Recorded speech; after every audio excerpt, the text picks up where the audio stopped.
Olá a todos, eu sou o professor André Diogo.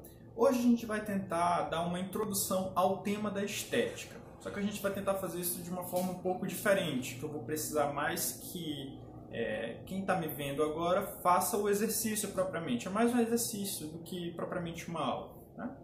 Hoje a gente vai trabalhar um poema do Fernando Pessoa, que é um escritor português, poeta português, um dos maiores, né? Escritores portugueses, junto com Camões. Então, é um poema do Fernando Pessoa que é muito conhecido, que é a Autopsicografia, né?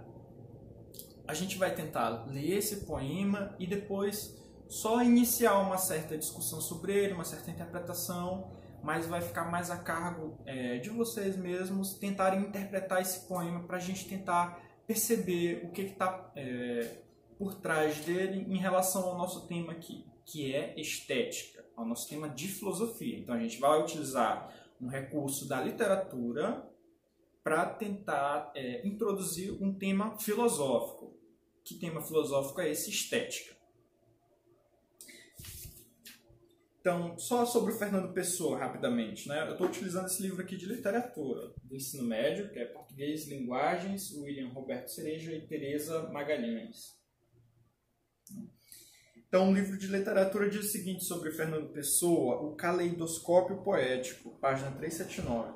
Fernando Pessoa, 1888 até 1935, é o principal escritor do modernismo português e, ao lado de Camões, um dos maiores poetas portugueses de todos os tempos. Então, vamos tentar passar logo aqui para o poema dele, a Autopsicografia, Fernando Pessoa. Ele vai dizer o seguinte: o poeta é um fingidor, finge tão completamente que chega a fingir que é dor, a dor que deveras sente. E os que leem o que escreve na dor lida sentem bem, não as duas que ele teve, mas só a que eles não têm. E assim, nas calhas de roda, gira a entreter a razão, esse comboio de corda que se chama o coração. Então vamos tentar trabalhar esse texto um pouco fazendo uma análise dele. Então, lembrando que a gente viu análise, um pouco de análise lá na aula sobre metodologia, né? Então, para quem não viu, análise é diferente de síntese. A síntese é você resumir, né? A síntese é você diminuir. Na análise você separa, na análise você aumenta.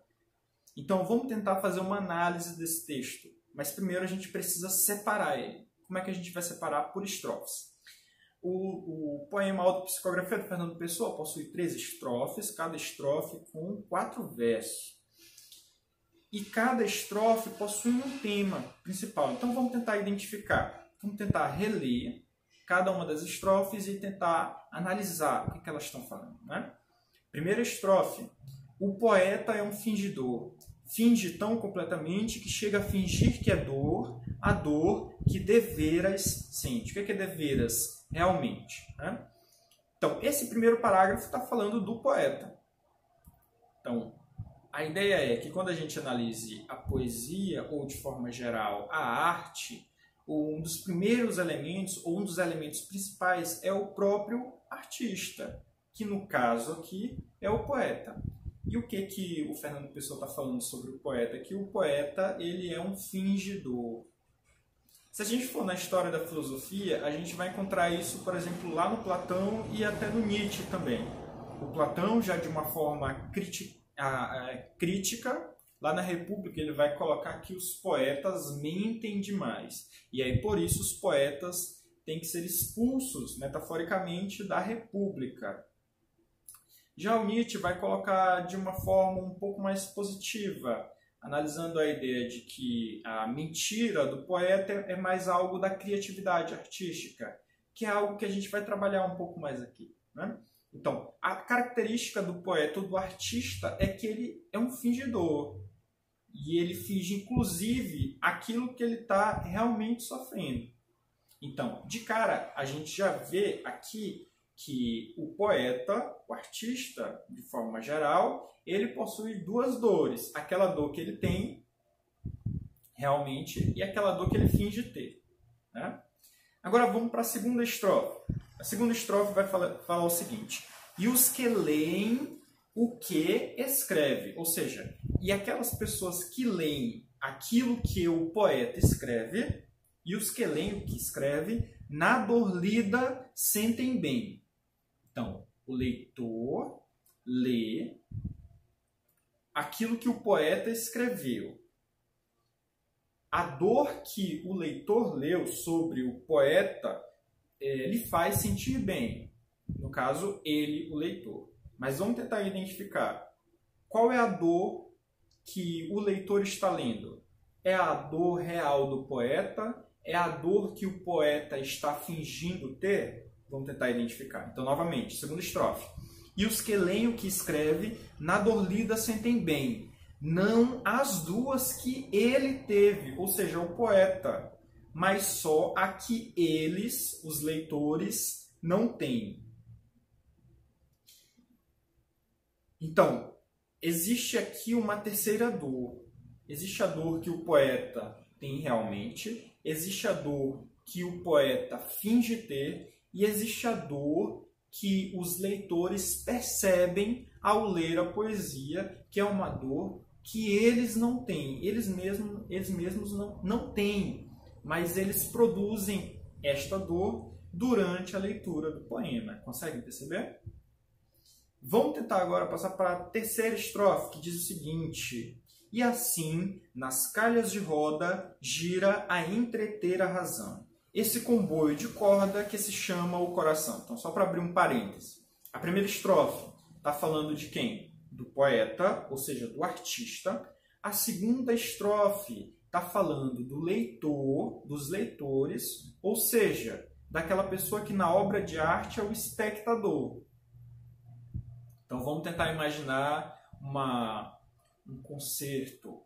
Então, você vai ao teatro assistir ali música clássica. Então, os músicos seriam o poeta, nesse caso, e a plateia seriam os leitores. E na terceira estrofe, o que é que ele está falando? Ele está dizendo e tentando fazer uma relação sobre razão e o seu elemento oposto. Qual é o elemento oposto? A emoção, que no caso ele utiliza aqui o coração. Então, novamente. E assim, nas calhas de roda, gira a entreter a razão. Esse comboio de corda que se chama o coração. Então, é como se o coração estivesse entretendo a razão. Ou seja, como se a emoção, a nossa emoção, estivesse divertindo a própria razão, né? A razão é aquela capacidade que a gente utiliza, por exemplo, para resolver uma equação matemática. Só que a gente não vai passar o dia todo resolvendo equações matemáticas. Vai ter um momento em que a gente vai precisar parar um pouco, botar a razão para descansar um pouco. A gente vai precisar se entreter um pouco. A razão vai precisar se divertir. E como é que a razão vai se divertir um pouco? Através da emoção. Então você vai, por exemplo, parar de resolver equações matemáticas e vai assistir um filme que você gosta. E ao assistir um filme que você gosta, normalmente você vai estar utilizando uma capacidade emotiva, a sua emoção, o seu coração. Então, a terceira estrofe aqui do Fernando Pessoa trata da relação entre razão e emoção. A questão é, será que o artista, quando ele está criando, por exemplo, quando você está compondo uma música, você está utilizando a razão? Ou seja, ele está utilizando aquela mesma capacidade de resolver matemática? Aí você vai pensar, não. Ele está utilizando a emoção, ou seja, aquilo que ele está sentindo para escrever a música, para escrever um poema. Mas a gente poderia também se perguntar, será se, quando ele utiliza a emoção, ele desiste totalmente da capacidade racional dele? Será se ele não tenta organizar aquilo que ele está sentindo? Será se o poeta, ao escrever o seu poema, a sua poesia, também não está sendo racional? Então, esse é o ponto-chave do poema, é a relação também entre razão e emoção que estão presentes na criação artística, ou seja, na produção da obra de arte. Então, retomando, quais são os 3 pontos principais tocados aí pelo poema do Fernando Pessoa, que vão servir de base para o nosso tema da estética, que é um tema da filosofia. Os principais pontos são o artista, que no caso é o poeta, o espectador, que no caso é o leitor do poema, e uma relação entre, de um lado, a razão e do outro lado, a emoção. Okay? Então, esses temas a gente vai utilizar para tentar fazer reflexões sobre o tema da estética, que é um tema filosófico que a gente vai tentar aprofundar ao longo das próximas aulas. Obrigado.